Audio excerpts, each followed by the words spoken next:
Hello guys, আজি মোৰ মাই পাবদা মাছ, মিছা মাছ, বামি মাছ আৰু ভিন্দি পিটিকা বনাইছিলে তো কেনেকৈ বনালে আহকচোন চাও।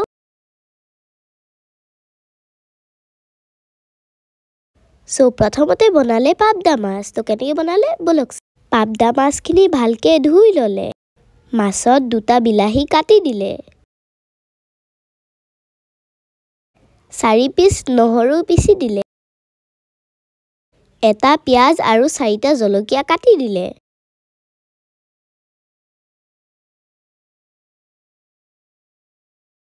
1 চামুচ জিৰা গুৰি, 1 চামুচ জলকীয়া গুৰি, 1 চামুচ ধনিয়া গুৰি, আধা চামুচ হালধি গুৰি, 1 চামুচ নিমখ, 1 চামুচ মিঠাতেল দি মিক্স কৰি ললে।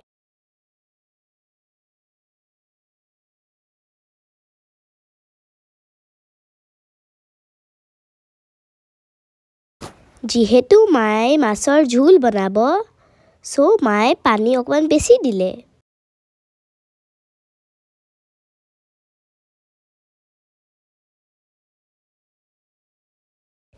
বিশ মিনিট কুক কৰাৰ পিছত এয়া আমাৰ পাবদা মাছ ৰেডি।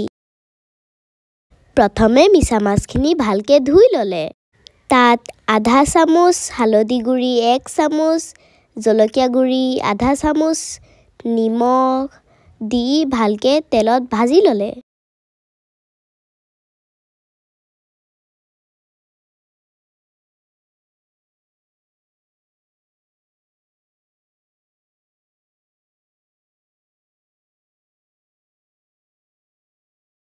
এয়া আমাৰ মিছা মাছ ভাজি ৰেডি। এতিয়া মায়ে বনাব বামি মাছ। প্ৰথমতে এটা কেৰাহীত 4 চামুচ মিঠাতেল, তেলখিনি গৰম হৈ যোৱাৰ পিছত আধা চামুচ গোটা জিৰা দি দিলে। দুটা কুটি থোৱা পিয়াজ দি দিলে। 3-4টা জলকীয়া দি ভালকে মিক্স কৰি ললে। এতিয়া বামি মাছখিনি দি দিলে।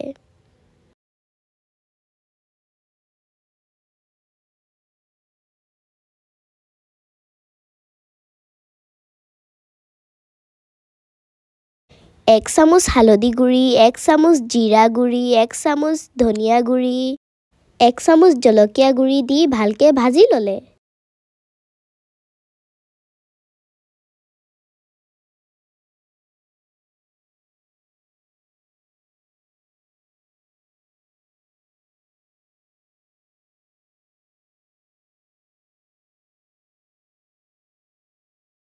ভাজি লোৱা মাছখিনিত অলপ অলপকে পানী দি দিলে।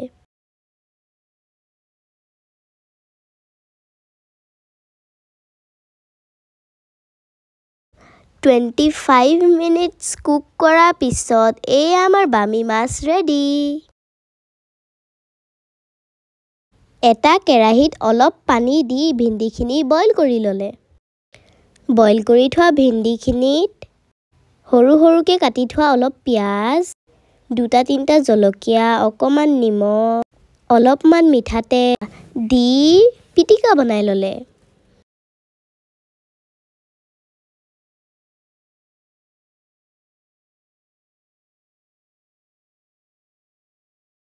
আৰু এয়া আমাৰ ভিন্দি পিটিকাও ৰেডি হৈ গ'ল। এয়া আমাৰ লাঞ্চ ৰেডি। যদি ভিডিঅ'টো চাই ভাল লাগিলে তেতিয়াহ'লে লাইক আৰু শ্বেয়াৰ কৰিব। Thank U.